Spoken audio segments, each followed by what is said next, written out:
இயேசுவுக்கு புகழ். இயேசுவில் பிரியமான அன்பு சொந்தங்களே, அவர் வளர்க யூடியூப் சேனல் வழியாக உங்களை சந்திப்பதில் மகிழ்ச்சி அடைகிறேன். யாரை போல நானும் இந்தியாவிற்கு சென்று மறைபணி செய்ய வேண்டும் என்று என்னை என் தாய் ஒப்புவித்திருக்கிறார்கள். எனவே நான் இந்தியா செல்கிறேன் என்று சொல்லி அந்த அரச பதவி பணியை அன்போடு மறுத்தார்.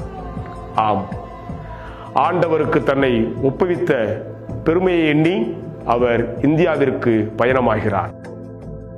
மிஷனரிகளின் நுழைவாயில் கோவா மறைப்பணித்தளம். அன்று கோவா மறைப்பணித்தளம் தான் மிஷனரிகளை வருக வருக என்று அன்போடு இந்தியாவிற்கு வரவேற்றது. நம்முடைய புனித ஜான் டி பிரிட்டோ கோவா வந்து இறங்கினார். கோவாவிலிருந்து அவர் நேரடியாக தமிழ்நாட்டிற்கு பணி செய்ய அனுப்பப்படுகிறார். ஜான் டி பிரிட்டோ மதுரைக்கு வந்து சேருகிறார்.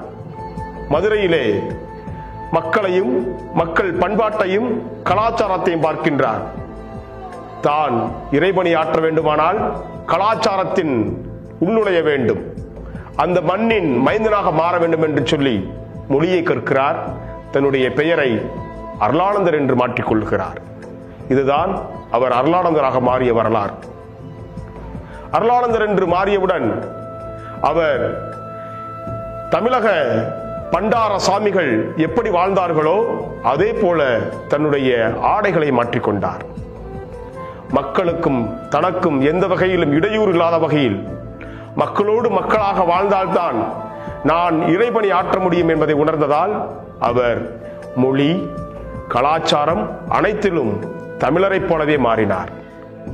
அவருக்கு ஆண்டவர் அமைத்துக் கொடுத்த பணித்தளம்தான் தற்போது இருக்கின்ற சிவகங்கை மறைமாவட்டம். ஆம், ராமநாதபுரத்தின் பகுதிக்கு உட்பட்டது. ராமநாதபுரத்தில் மறவர்கள் அதிகமாக வசிக்கும் பகுதி. பணிக்கு செல்கிறார். அங்கு பெரியோர் முதல் சிறியோர் வரை அவர் எல்லோரோடும் அன்பாக பழகுகிறார். ஆண்டவருடைய அருளை பெற்றுத் தருகிறார். இரத்தம் சிந்துதல் இல்லாமல் மீட்பு இல்லை.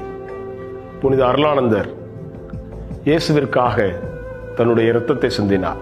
எனவேதான் இன்று ஓரியூரில் புதுமை புனிதராக, சிவந்தமன் புனிதராக நமக்கு சாட்சியளித்துக் கொண்டிருக்கிறார்.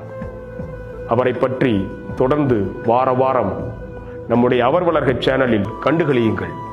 உங்கள் நண்பர்களோடு பகிர்ந்து கொள்ளுங்கள். உள்ளூர், வெளியூர், வெளிநாடுகளில் வாழ்கின்ற உங்கள் சொந்தங்களோடு அருளானந்தருடைய மகிமையை பகிர்ந்து கொள்ளுங்கள். அப்பொழுது நீங்களும் உங்கள் வீட்டாரும் ஆசீர்வாதமாக மாறுவீர்கள். அன்பு சொந்தங்களே, இந்த நிகழ்ச்சி உங்களுக்கு பிடித்திருந்தால் கமெண்ட் பண்ணுங்க, லைக் பண்ணுங்க, நண்பர்களோடு பகிர்ந்து கொள்ளுங்க. இறையாசிர் உங்களோடு தங்குவதாக. வாழ்த்துக்கள்.